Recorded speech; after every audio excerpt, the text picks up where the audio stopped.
دوسرا سوال پوچھ. کیا آپ کی شیعہ کتب کے اندر جو حضرت حسن رضی اللہ تعالیٰ عنہ ہے انہوں نے کیا معاویہ کو خلافت سونپ دی تھی؟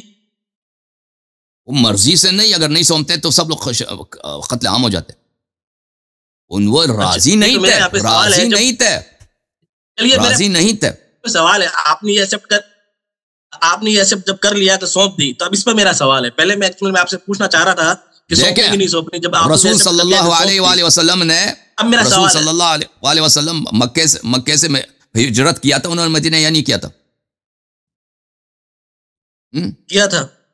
خانہ خدا کو اپنی مرضی سے اللہ کا حکم تھا، یہ بھی اللہ کا حکم تھا. وہ اگر نبی صلی اللہ علیہ وسلم کو حکم کا ہے کہ مکہ کے مقدس سرزمین کو رات کی تاریکی میں چھوڑ کے جا کے غار میں آپ چھپ جائیں، پھر غار سے آپ آرام سے کوئی آپ کو نہ دیکھے وہاں سے آپ فرار ہو جائیں، مدینہ چلے جائیں، وہ اللہ کا حکم تھا. تو یہیں پر بھی اللہ کا حکم تھا، یہ بھی اللہ کا حکم تھا. میرا سوال تو آنے دیجیے، اس کے بعد آپ دلیل دے دینا. میرا سوال تو پورا کمپلیٹ ہونے دیجیے. بسم اللہ. میرا سوال یہ ہے کہ جب آپ یہ بات مان رہے ہیں کہ انہوں نے خلافت سونپ دی، اور جس کو خلافت سونپی گئی وہ معاذ اللہ کافر تھا، اور حسن علیہ السلام منصوص من اللہ تھے، اور ان کو اللہ رب العالمین نے آپ کے حساب سے منصوص کیا تھا خلافت کے طور پر، امام کے طور پر. تو ایک کافر آدمی کو، منافق آدمی کو وقت کا خلیفہ اپنی خلافت کیسے سونپ سکتا ہے؟ یہ تو حسن علیہ السلام پہ بہت بڑا الزام ہے. کیمرے کے سامنے آ جاؤ، پوری کرنے دیجیے نا. اور کیمرے کے سامنے آ جاؤ. میرا کیمرے کے سامنے یہ لیجیے، کیمرے کے سامنے. کیمرے سے کچھ دور بیٹھو نا، ایسا اگر کیمرے کے اندر گھس گئے آپ، کچھ دور بیٹھو نا ہماری طرح. ہاں ایسا لگ رہا ہے کہ آپ کیمرے کو کہنا چاہ رہے ہیں.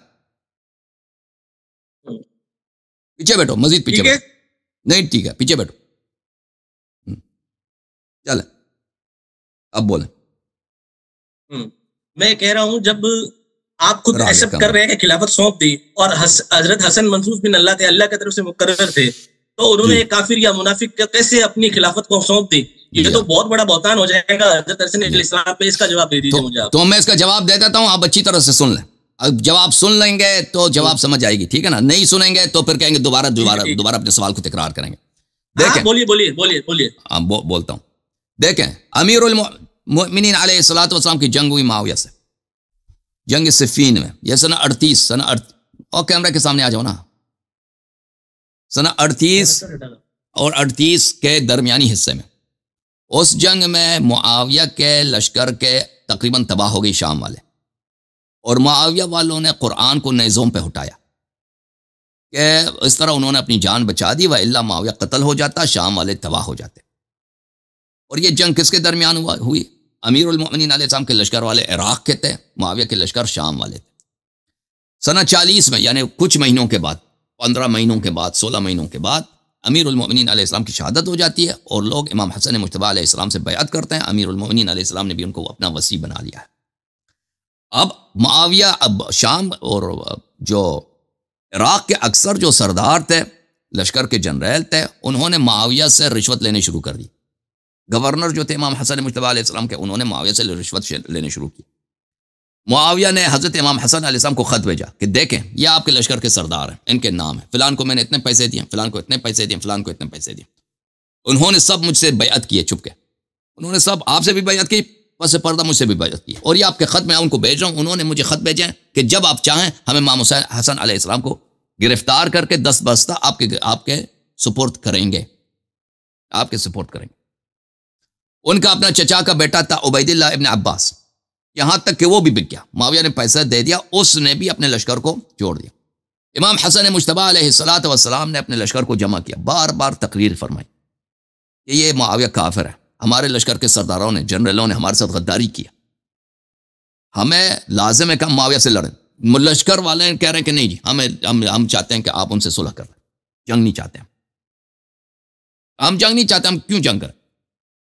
تو یہ حالت جب امام حسن مجتبی علیہ السلام نے بار بار اپنے لشکر والوں سے دیکھی، ادھر سے لشکر والوں نے خود پھر امام حسن مجتبی علیہ السلام پہ حملہ کیا. معاویہ سے پیسے لے کر کچھ افراد نے ان پہ حملہ کیا، ان کو زخمی کیا، ان کے پیر مبارک پہ خنجر لگائے، اور مشکل سے وہ شہید ہو جاتے ہیں، مشکل سے ان کی جان بچ گئی. تو اس حالت میں، کیونکہ اچھی طرح سے آپ حالات دیکھیں کہ وہ حالات کیسا ہے کہ شام والے اور عراق والوں کے درمیان خون کا سمندر ہے، کیونکہ اس سے 15 مہینے پہلے صفین میں عراق والوں نے شام والوں کے نوجوانوں کو، ان کے بزرگوں کو قتل عام کیا تھا صفین میں، جنگ صفین میں۔ ایک رات میں لیلۃ الحریر میں 10,000 کے لوگ ایک رات میں قتل ہوئے تھے۔ یہ تو کئی مہینوں کا جنگ تھا۔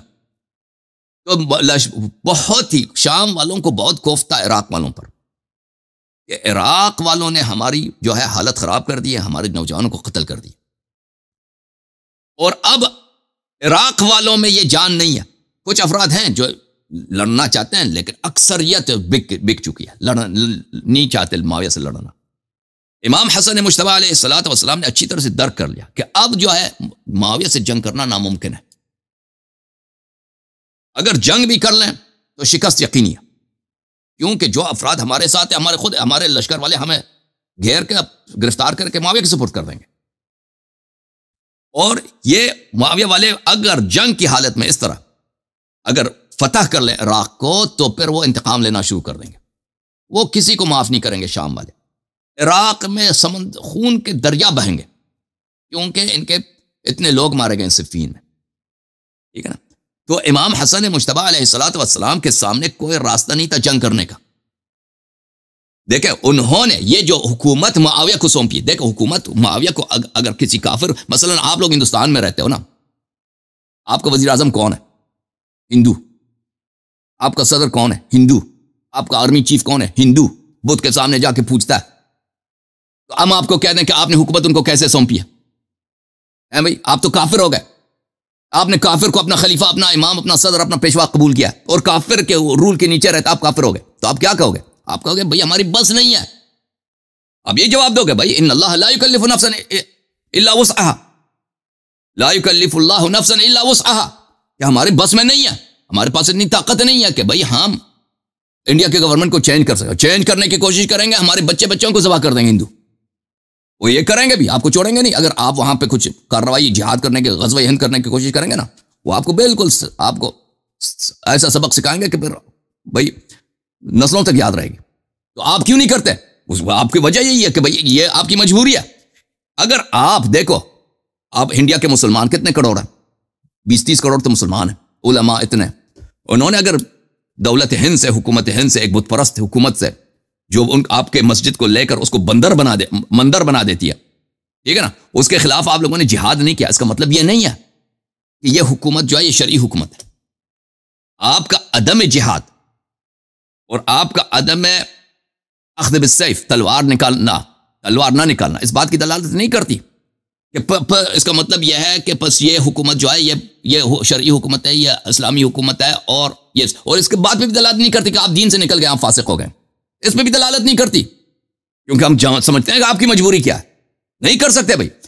تو اس وقت حضرت امام حسن عسکری علیہ السلام، جیسے رسول اللہ صلی اللہ علیہ وسلم مکے سے نکل گئے، مکہ ایک بت خانہ ہے، کعبہ ایک بت خانہ ہے، کعبہ شریف اللہ کا گھر، دنیا کا سب سے مقدس مقام، ادھر سے نکل رہے ہیں، لوگ بتوں کی پوجا کر رہے ہیں، اللہ حکم چھوڑ کے چلے جاؤ، نکل جاؤ، وہی نہ کرو گے تو قتل ہو جاؤ گے، ٹھیک ہے۔ امام حسن مجتبی علیہ الصلوۃ والسلام کے سامنے 2 آپشن ہے۔ ایک آپشن ہے معاویہ کے ساتھ جنگ کرے گا تو اس کا نتیجہ کیا ہوگا کہ خود گرفتار ہو جائے گا، اور معاویہ ان کو نستجیر باللہ نستجیر ذلت کے ساتھ ان کو شہید کر دے گا، ان کے اہل خانہ، اہل بیت کو، اور نہ صرف ان کو، پھر وہ لوگ عراق آئیں گے فاتح کی حیثیت سے، کانکرر کی حیثیت سے، اور پھر وہاں پر عراق کے اینٹ سے اینٹ بجائیں گے، وہاں پہ مسلمانوں کے جتنے لوگوں نے معاویہ سے جنگ کی تھی ان سب کو گھروں سے نکال کر ان کے جوانوں کا سر سے قلم کر دیں گے۔ دوسرا آپشن یہ تھا کہ لوگوں کے آپ جان بچا سکتے ہیں۔ امام حسن مجتبی علیہ السلام نے معاویہ سے شرط رکھا کہ آپ عراق والوں سے کسی بھی خون کا بدلہ نہیں لے سکتے، عراق والوں سے جو جنگیں ہوئی ہو گئی ہیں بھائی، ہم آپ کے ساتھ سلوک کریں گے اس شرط پر کہ آپ عراق والوں کے سے آپ بدلہ نہیں لے سکتے۔ لوگوں کی جان بچا دی امام حسن مجتبی علیہ السلام نے، اور آپ جو ہیں شیعوں کو قتل نہیں کر سکتے۔ اس کے علاوہ آپ جو ہے امیر المؤمنین علیہ الصلوۃ والسلام کو جو لعنتان کا سلسلہ شروع کیا ہے، اس کو آپ بند کریں گے اپنے ممبروں پر، اور اپنے بعد کسی کو اپنا جانشین نہیں بنا سکتے۔ معاویہ نے قبول کر دی، کہتا ہے سب منظور، ٹھیک، آپ حکومت مجھے دیں۔ یہ جو حکومت حضرت امام حسن مجتبی علیہ السلام نے معاویہ کو سونپی ہے، دیکھیں میری طرف دیکھو ادھر مولوی صاحب، اختیار کی میری طرف دیکھو نا بھائی صاحب، اختیار کی حالت میں، عدم استقرار کی حالت میں، آپ ایک کافر کو حکومت سونپ دیں تو آپ یہ فسق ہے، ٹھیک ہے۔ امام حسن مجتبی علیہ السلام نے معاویہ کو سونپی ہے، دیکھیں میری طرف دیکھو نا بھائی صاحب، اختیار کی حالت میں، عدم استقرار کی حالت میں، آپ ایک کافر کو حکومت سونپ دیں تو آپ یہ فسق ہے۔ ٹھیک ہے نا. اگر آپ کے پاس اتنا پاور ہے ہندوستان کے مسلمانوں میں کہ وہ اپنی حکومت بنا سکتے ہیں, ٹھیک ہے نا, اگر آپ اکثریت میں ہوتے, فرض کریں ہندوستان میں 90% مسلمانوں کی ہوتی, 10% ہندوؤں کی ہے, کچھ بھی نہیں کر سکتے وہ آپ کے سامنے. تو اس حالت میں اگر آپ ہندو کو حکومت دے دیں کہ چلے آپ ادھر آ جائیں, ہمارے مساجد پہ قبضہ کرو, اس کو مندر بنا دو, آرمی چیف ہندو, پرائم منسٹر ہندو, ڈیفنس منسٹر ہندو, صدر ہندو, تو لازمی بات ہے سب کہتے ہیں کہ بھئی ہندوستان کے مسلمان سب فاسق ہیں یا بے دین ہیں, ان کو پرواہ نہیں. لیکن جب آپ کے پاس اتنا پاور نہیں ہے, اتنا پاور, تو یہ نہ عیب ہے, نہ شریعت میں, نہ فسق ہے, نہ وہ کافر اس کی وجہ سے مسلمان بن جاتا ہے. آپ نے ابھی مودی کی حکومت تسلیم کر لیا نا, آپ نے اس کے جھنڈے کے سامنے سلامی بھی دیتے ہو, ٹھیک ہے نا, ہندوستان کے پرچم کے سامنے. وہ آپ کے مساجد کو مندر بنا لیتا ہے, اس میں بتیں رکھ دیتا ہے, اور تمہاری لڑکیوں کو زبردستی وہ ہندو بنا لیتے ہیں وہ لوگ. ہم آپ کی حالت تو ہمیں پتہ ہے, ٹھیک ہے نا. تو کیا اس کا مطلب یہ ہے کہ مودی جی بہت بڑے مسلمان ہیں, متقی مسلمان ہیں, کیونکہ مسلمانوں نے ان کو مان لیا ہے؟ نہیں, ہندوستان کی حکومت ایک کافر حکومت ہے, ایک ہندو حکومت ہے, اور یہ مسلمانوں کی مجبوری ہے, ٹھیک ہے نا. اگر مجبوری کی حالت میں آپ کسی ظالم کی حکومت کو تسلیم کر لیتے ہیں, مجبوری کی حالت میں, تو اس سے وہ ظالم عادل نہیں بنتا, اگر وہ ظالم ہے اس سے وہ کافر نہیں بنتا, اور آپ کی بھی عدالت اور ایمان پہ ذرہ برابر عیب نہیں آتا. یہ ہے ہمارا جواب. کچھ عرض کروں میں.